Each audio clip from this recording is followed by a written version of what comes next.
Genesis chapter 30.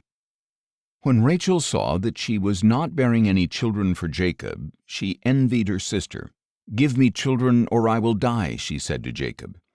Jacob became angry with Rachel and said, "Am I in the place of God, who has withheld children from you?"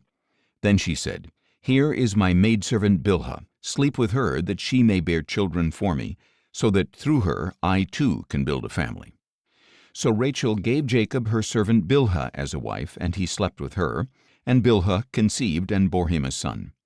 Then Rachel said, "God has vindicated me. He has heard my plea and given me a son." So she named him Dan. And Rachel's servant Bilhah conceived again and bore Jacob a second son. Then Rachel said, "In my great struggles I have wrestled with my sister and won." So she named him Naphtali. When Leah saw that she had stopped having children, she gave her servant Zilpah to Jacob as a wife. And Leah's servant Zilpah bore Jacob a son. Then Leah said, "How fortunate!" So she named him Gad.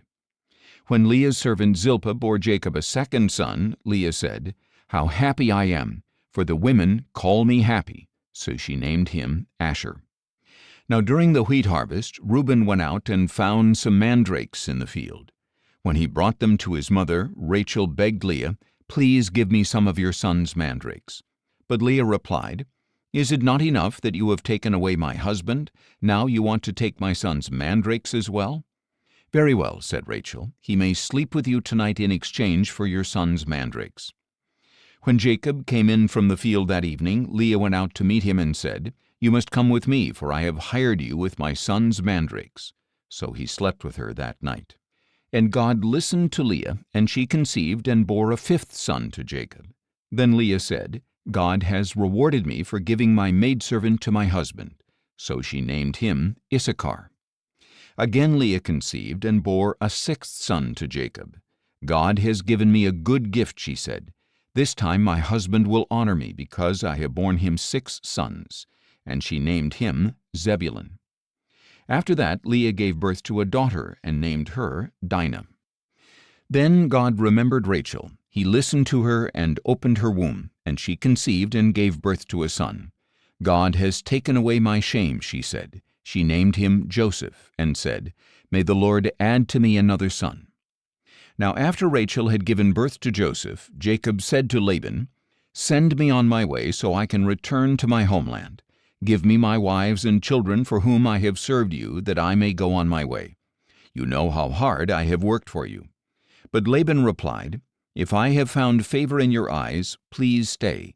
I have learned by divination that the Lord has blessed me because of you."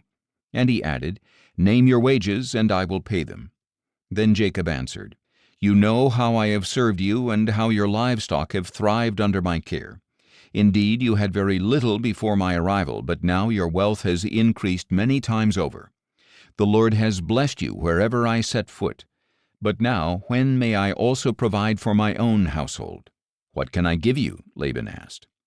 "You do not need to give me anything," Jacob replied. "If you do this one thing for me, I will keep on shepherding and keeping your flocks.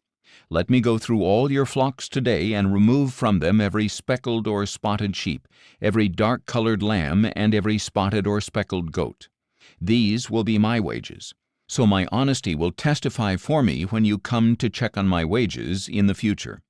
If I have any goats that are not speckled or spotted, or any lambs that are not dark-colored, they will be considered stolen."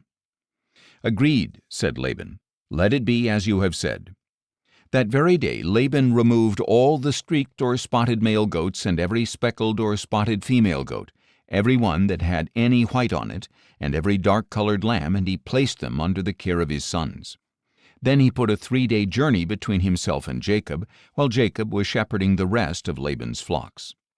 Jacob, however, took fresh branches of poplar, almond, and plane trees and peeled the bark, exposing the white inner wood of the branches.